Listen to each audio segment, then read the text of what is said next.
This is your weekly IUPTV News Bulletin, broadcast from Davis Hall. I'm Sequoia Van Camp. I'm Taylor Schaefer. And I'm Jackie Gillis. Today we will bring you stories that are relevant to IUP and the Indiana community. We will begin with local news. On Friday night, the KCAC was covered in streamers as campaign co-chairs Bill and Audrey Medea announced the new goal of comprehensive fundraising campaign Imagine Unlimited. It is now $75 million. Also, two multi-million-dollar gifts from alumni were also announced that night. The city of Pittsburgh has dealt with a very large number of mudslides this spring at a cost of approximately $12 million. In contrast, the city only budgeted $1 million for mudslide repairs. Mayor Bill Peduto has convened a mudslide task force to see how Pittsburgh can avoid a situation like this in the future. Pittsburgh-based realtor Dick's Sporting Goods will destroy assault-style rifles pulled from their shelves at its Field and Stream stores as a result of policy changes in response to the school shooting in Parkland, Florida. The weapons will be destroyed in accordance with federal guidelines, and the materials will be recycled. Parent company Dick's Sporting Goods stores have not sold them since shortly after the Sandy Hook Elementary School shooting in 2012. The Communications, Media, and Instructional Technology PhD program gave my life direction. This program was perfect for me with a combination of research and media production. Hands-on courses gave me skills that I now pass on to my students. I use all three areas of the program, production, theory, and research, every day in my job as a college professor. Learn how the CMIT PhD program can change your life. Visit iup.edu/CMIT. Following the recent U.S. military action in Syria, Congress is preparing to debate a new war authorization that would allow the president to move the war on terror into places such as Afghanistan, Yemen, and Somalia. The new proposal, co-sponsored by Senators Tim Kaine and Bob Corker, would also seek to limit the president's authority to engage in new conflicts. It would do this by naming the groups against which the United States can wage war without additional approval by Congress, as well as establishing a 4-year congressional review period, when Congress would be able to expand or shrink the president's authority. If passed, this would be the first new war authorization since 2001. Last Wednesday, hundreds of members of the IUP community marched across campus to raise awareness of sexual violence. The event called Take Back the Night. Kiana Polchin has the story. IUP celebrates Take Back the Night with an annual march, participated by students, faculty members, and the community. The event acts as a reminder to bring awareness to sexual assault and provide support to victims. It begins in the Putt Delaney courtyard and ends in the Hub Ohio room, where victims are welcome to share their stories. The Haven Project at IUP is the main organization behind this action. Take Back the Night is celebrated annually around the world. Started in 1960, the celebration is intended to end sexual violence. Today, at least 36 countries celebrate Take Back the Night. The event is primarily celebrated on college campuses, military bases, and in high schools. It's so important to participate in an event like this because it's not just a women's issue, it's for everyone, and this should be everyone's issue. And I participate personally because I identify as an intersectional feminist, and I care for all women regardless of race, or origin, nationality, religion. And so because this is everyone's issue, everyone should be here. IUP has celebrated this event for many, many years. This year, it is expected to be different, not only in the size of the march, but also the message. So last year we had over 2,200 students participate in the march, and then we had about 400 come to the Speak Out afterwards in the Hub Ohio room. This year we're probably feeling like we're going to get around the same 400 for the Speak Out, just because that's how many the room holds. But as for the march, we're hoping to break 2,500 students and community members this year. And as always, we're hoping that every year it gets more organized and it runs even smoother than in past years. In addition, the controversial Me Too movement might somehow affect the message shared in this event as well.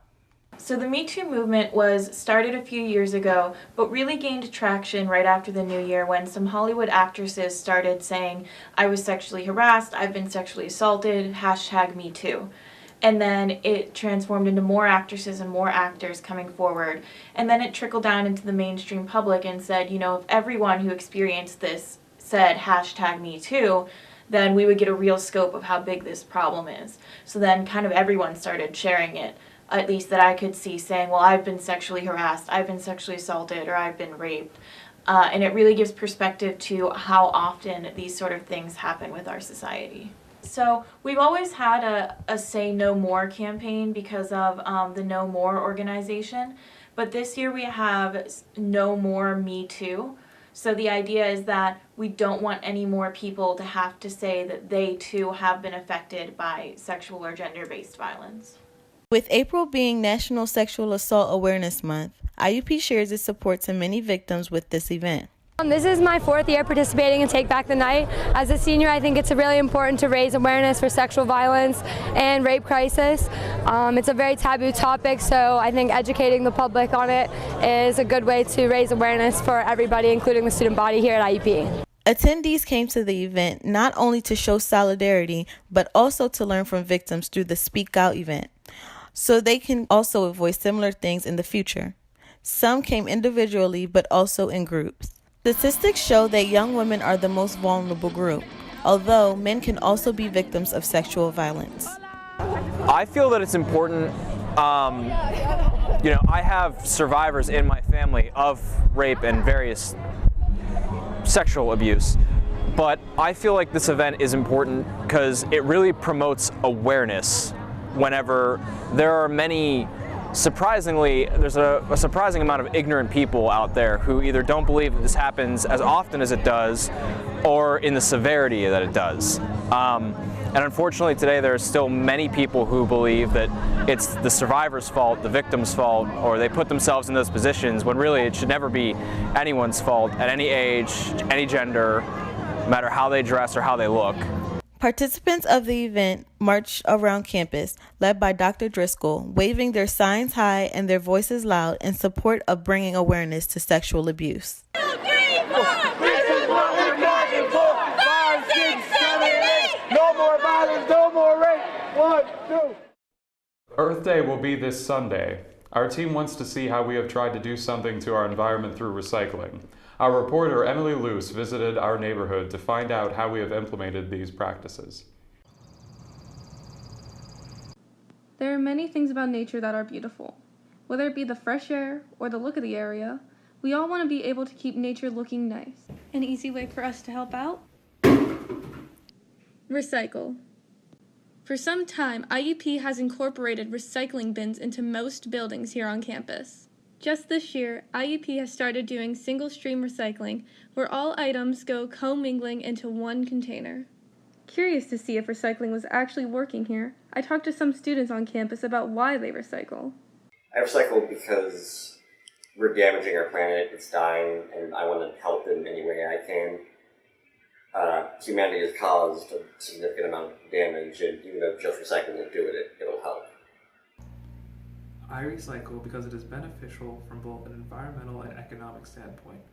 Waste disposal is extremely detrimental to our ecosystem, and through recycling, we can reduce the amount of waste. Drs. Jonathan Warnick and Chris Jeffords are co-directors of the school's Sustainability Studies program, an interdisciplinary minor that teaches sustainability through such things as environment, natural sciences, and ethics. They talked to me about other ways that students can help out aside from recycling. When students are making decisions, they can kind of question and look at the products that they're buying and check out what those footprints of those products may be, depending on if that information is provided to them, or they can attempt to look that stuff up on their own, which is really important to seek out information rather than wait for information to be provided to them about particular issues. But why should we help the environment? We like to talk about the environment as sort of like this separate thing, but we are part of the environment. The birds, the bees, the plants and the trees, it's all connected. We need ecosystem services, what we call it. The ground, the soil, plants help to filter our water to make it cleaner so that we don't have to spend the energy and the money to process it. Bugs and bats and birds and all these different things are pollinators, and without those natural pollinators, we don't get to grow as many food crops, and then there's health impacts and there's economic impacts. There's no way to separate humanity from Earth, and we need a functioning Earth to maintain the levels of population we have, the lifestyle that we have. We really need a functioning ecosystem. Even if it might not seem like much, these ways can be a huge help that will be appreciated by more than just us. The campus is for everyone to love and enjoy, including the squirrels and other animals that come by. As Earth Day approaches, remember to pick up garbage and to recycle, as well as use the ideas that Dr. Jeffers and Dr. Warnick gave. Something this little could be a definite change for the environment. From IUPTV News, I'm Emily Lose. The past few weeks, we have reported about the ILUP teachers in IUP. I visited one of their activities when they shared information of their countries and culture to IUP students and the community. So this is a map of my country. It's a small one. The size is almost similar like the Pennsylvania, and this is the largest human flag. We are actually a lot of people in our country, 160 million. So we made this largest flag, and this is our language movement monument. We offer our respect to the martyrs who shed their blood during 1952 to respect, actually to establish Bangla as the official language. So this was very significant in terms of our history. And that time we were together with Pakistan, and this is our national leader, the father of the nation, Sheikh Mujibur Rahman. He told that we were actually expecting a military attack from Pakistan side, and he warned people. For 3 consecutive years, IUP hosted more than a dozen teachers from around the world. The teachers were involved in International Leaders in Education Program, or ILEP. This year, 16 teachers represent 9 countries. Among them are from Ghana, Morocco, the Philippines, Bangladesh, and Indonesia. They were selected based on their accomplishments and teachings, as well as their commitment to their students. It was a pretty rigorous process. They have to show excellence at their schools. They have to be teacher leaders. So besides all the teaching duties, they have to show that they are willing to raise up the status of the students.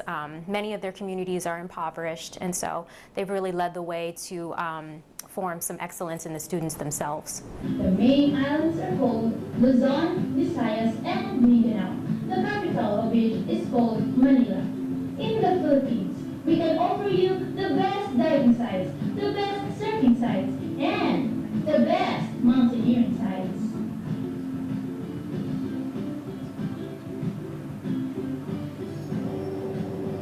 With humanity, if campus never exists on the map of the world, you will not be able to complete the list of the 7 wonder cities of the world. Why? Because this is where you can find Vegas City. And you will not also be able to complete the list of the 7 wonders of nature of the world, because this is where you can find the underground river in Palawan. While they were here in IUP, the teachers had a chance to learn best practices in teaching with the hope that they can apply them in their home countries. Obviously, my main focus is education system. So the teaching strategies, especially the student-centered learning system, I learn a lot how to enrich the students in student-centered class. So I will definitely apply them in my school, and I will train more than 100 of the teachers about these technologies and the systems. This past Wednesday, the ILEP teachers participated in an event called Bridging Educational Systems Across the Globe, where they introduced their country through traditional attire, food, song, or dance, with the hope to create a better understanding on the education and culture, not only to students, but also Indiana community. The presentation was very nice. I know my culture, but this time I learned my culture better. Not only that, but I learned so many culture from another participant. So this event is so very good for us to have a better understanding about another people. Having been in Indiana for 3 months since early January, the ILEP teachers described how this experience helped them understand American culture. Yeah, I said that some people in my country have a stereotype about America, but I find here they are very good, very nice. The International Education Office has seen that such adaptation is very strong, along with a good relationship and understanding among the ILEP teachers. The ILED Fellows really rely on each other, and they're really a family together because they have left their families. They've made a lot of sacrifices to come here. So they've learned the ropes, they've learned survival skills here, where to get the specific foods that they need to feel at home. But really they rely on each other, and they can help each other when they do get homesick. Technology has been a really great help because they're able to contact their families whenever they feel homesick.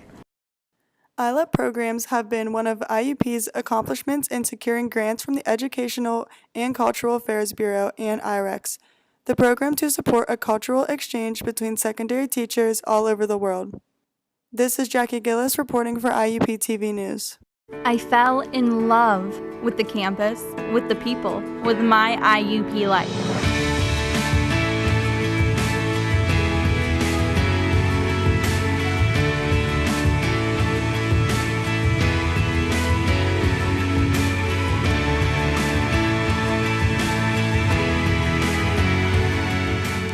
See it for yourself.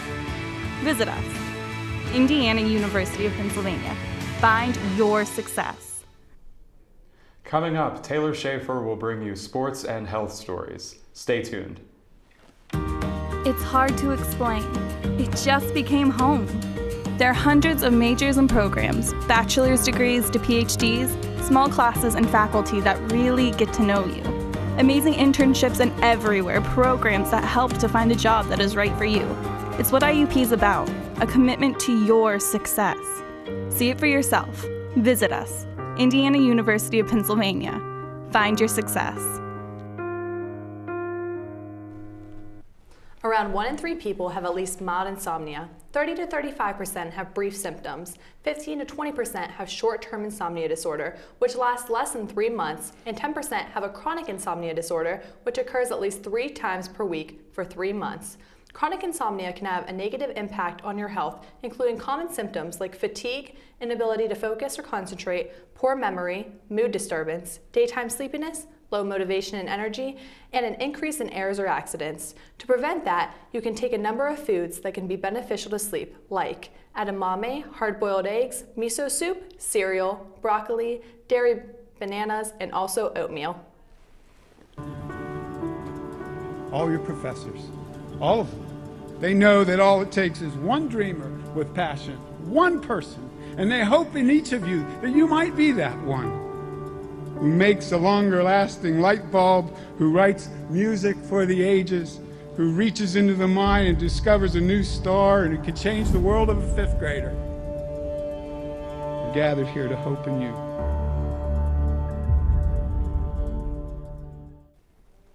There is a new trend in beauty and health that involves charcoal for hair, skin, and nails. Activated charcoal is a potent natural treatment used to trap toxins and chemicals in the body, allowing them to be flushed out so the body doesn't reabsorb them. This has led to the use of charcoal for whitening teeth, alleviating gas and bloating, water filtration, digestive cleansing, anti-aging, reducing high cholesterol, and lastly, treating alcohol poisoning and preventing hangovers. Can I go to the sleepover? Lucy, I want you to promise me something. If there's any drinking, I want you to say, "No thanks, not my thing." Mom. I promise you, your real friends won't care. Deal? I promise, Mom. They really do hear you. Did you pack your toothbrush? For tips on how to start the talk, visit underagedrinking.samhsa.gov, a public service message from the Substance Abuse and Mental Health Services Administration. That's interesting. Thank you for that, Taylor. Absolutely. It's always nice to learn something new. Speaking of new, is there anything going on at the Pittsburgh Zoo? Absolutely. The Pittsburgh Zoo has decided to celebrate World Oceans Day earlier this year. This weekend there will be events held in the PPG Aquarium from 9 to 3 on Saturday and Sunday. Those will include keeper conversations, animal enrichment sessions, and a special art exhibit featuring local artists. Another event that you can go to on Sunday in Pittsburgh to celebrate Earth Day is Market Square in downtown Pittsburgh will host a world market on Friday and Saturday from 11 a.m. to 5 p.m. as a part of celebrating Earth Day. This will include a friendly products from around the world in addition to educational vendors and live music. Next week, we will bring you stories related to Earth Day as well as events around IUP and Indiana, PA. Please stay tuned. We'll see you next week.